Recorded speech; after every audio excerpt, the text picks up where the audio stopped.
Hello दोस्तों, आज geometry का वेरी इंपॉर्टेंट टॉपिक है जो एसएससी जीडी और रेलवे पुलिस में अधिकांशतः इससे कुछ ना कुछ क्वेश्चन पुटअप किए जाते हैं जो ज्योमेट्री से क्वेश्चन आते हैं और टेट के लिए भी आता है और जो सुपर टेट के हैं उनमें भी काफ़ी चीज़ें पूछी जाती हैं।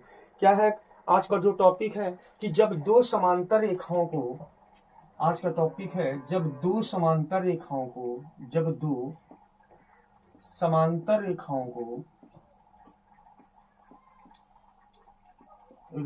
को एक तिर्यक रेखा काटती है, एक तिर्यक रेखा काटती है तो संगत कोण समान होते हैं। संगत कोण काटती है तो संगत कोण क्या होते हैं? समान होते हैं।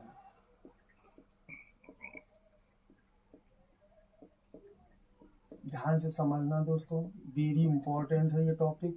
कह रहा है जब दो समांतर रेखाओं को एक तिर्यक रेखा काटती है, मतलब जब दो समांतर रेखाओं को एक तिर्यक रेखा इस तरीके की प्रच्छेदित करती है या काटती है ये, तो कह रहा है संगत कोण समान होते हैं। संगत कोण का कौन से कोण? ये कोण, इस कोण क्या होगा? समान होगा। ये इसके संगत है, ध्यान से समझना, ये इसके संगत है। अगर ये लिखें ये इसके संगत है, ये इसके संगत है और ये इसके संगत है। ये सारे कोण कैसे हैं? संगत है। ये इसके संगत, ये इसके संगत, ये इसके संगत और ये जो है ये इसके संगत है।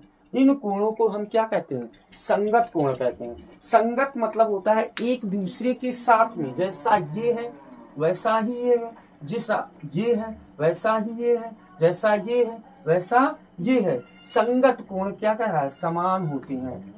तो आज में जो प्रूव करना है कि जब दो समांतर रेखाओं को एक तिर्यक रेखा प्रच्छेदित करती है तो संगत कोण समान होते हैं। इतनी बात समझ में आ गई? तो ये जो आपका टॉपिक है ये उद्देश्य डाल दे रहा हूँ यहाँ पर, ठीक है। और यहाँ पर ध्यान से समझना, अगला स्टेप जो होता है वो होता है ज्ञात है। क्या होता है? ज्ञात है।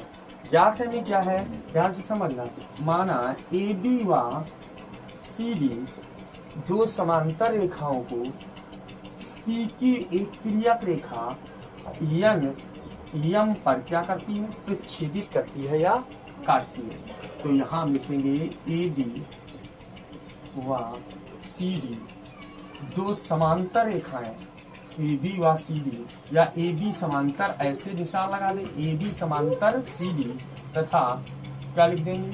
पी क्यू तिर्यक रेखा। क्या है? तिर्यक रेखा। इतनी बात समझ में आ गई? ए बी समांतर किसके है? सी डी के, तथा पी क्यू क्या है? तिर्यक रेखा। इतनी बात समझ में आ गई? अगला टॉपिक क्या होता है? सिद्ध करना है। सिद्ध करना है,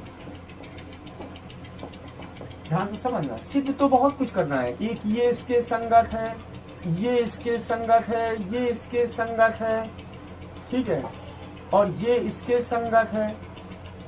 तो ये सारे एक दूसरे के क्या है? संगत है। तो हमें जो प्रूव करना है वो हम बस इतना प्रूव कर दें कि ये इसके क्या है? संगत है।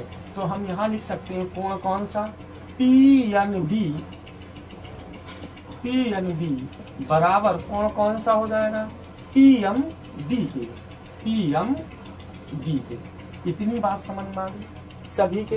कह रहा है कि जब दो समांतर रेखाओं को एक तिर्यक रेखा प्रच्छेदित करती है तो कह रहा है संगत कोण समान होते हैं। संगत कोण क्या है? समान होते हैं। तो इन कोणों को हम कौन से कहते हैं? संगत कोण कहते हैं। तो अगला टॉपिक है उत्पत्ति। ध्यान से समझना, उत्पत्ति में ध्यान से, ये कोण इस कोण के बराबर है। थोड़ा मौखिक समझ लें। मौखिक में क्या है? ये कोण अगर यक्ष है तो ये यक्ष है। कौन से कोण हो गए? शीर्षाभिमुख कोण। और ये कोण अगर ये अगर यक्ष है तो ये भी यक्ष है। क्यों? क्योंकि ये कैसे हैं? एकांतर अंता कोण। इसके पहले भी टॉपिक में मैं बता चुका हूँ शीर्षाभिमुख कोण क्या होता है, एकांतर अंता कोण क्या होता है और संगत कोण क्या है। उन चीजों को अगले जो टॉपिक है, अगली क्लास है, उनमें आप पढ़ लेंगे तो आपको समझ में आ जाएगा कि संगत क्या होता है, एकांतर अंता क्या कोण क्या होता है। तो ध्यान से समझ, ये दोनों एक दूसरे को क्या कर रहे हैं, प्रच्छेदित कर रहे हैं। तो ये कोण इस कोण के क्या बराबर है, क्यों? क्योंकि ये शीर्षाभिमुख कोण है। तो यहाँ लिखेंगे AB व PQ एक दूसरे को प्रतिच्छेदित करती है,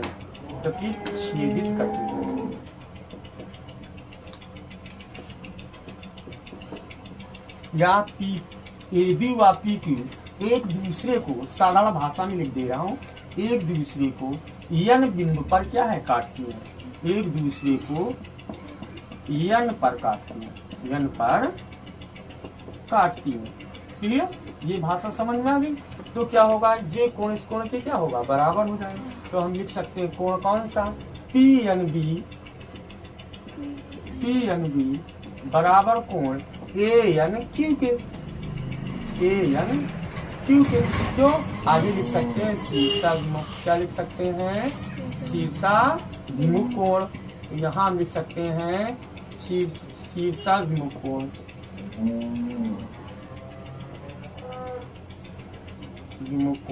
क्लियर? ये मैं बता चुका हूँ।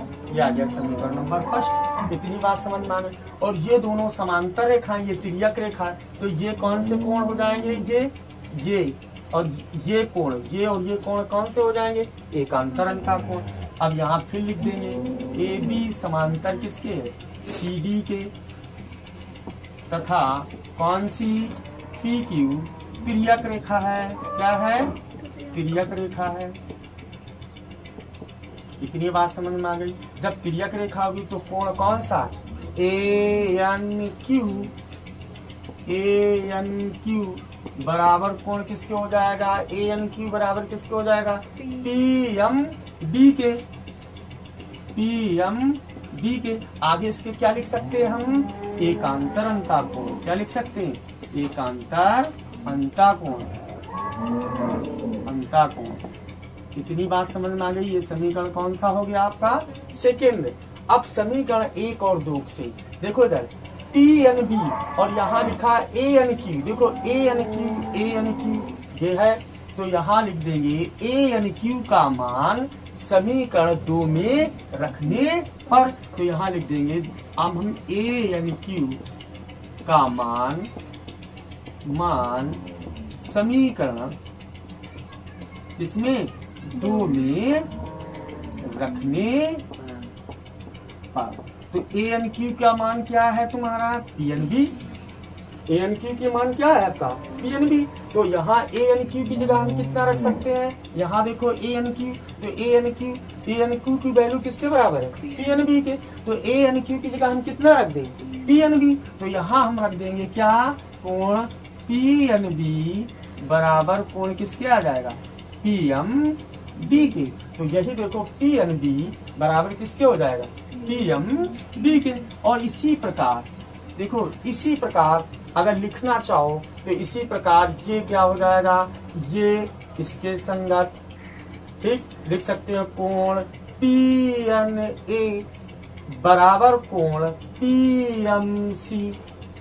ठीक है, इसी प्रकार हम लिख सकते हो कोण BOQ बराबर कोण DMQ। क्लियर? उसी तरीके हम लिख सकते हैं, क्या लिख सकते हैं, लिख सकते हैं ANQ बराबर CMQ। ठीक है, तो दोस्तों आपको इतनी अच्छे से समझ में आ गया होगा। उम्मीद करता हूँ आपको ये क्लास अच्छे से समझ में आ गई होगी। तो यही आपका क्या होगा, प्रूफ हो गया। तो उम्मीद करता हूँ आपको ये क्लास अच्छी लगी होगी दोस्तों। अगर आपको मेरी क्लास अच्छी लगती है तो मेरे चैनल को लाइक करिए, सब्सक्राइब करिए। धन्यवाद दोस्तों।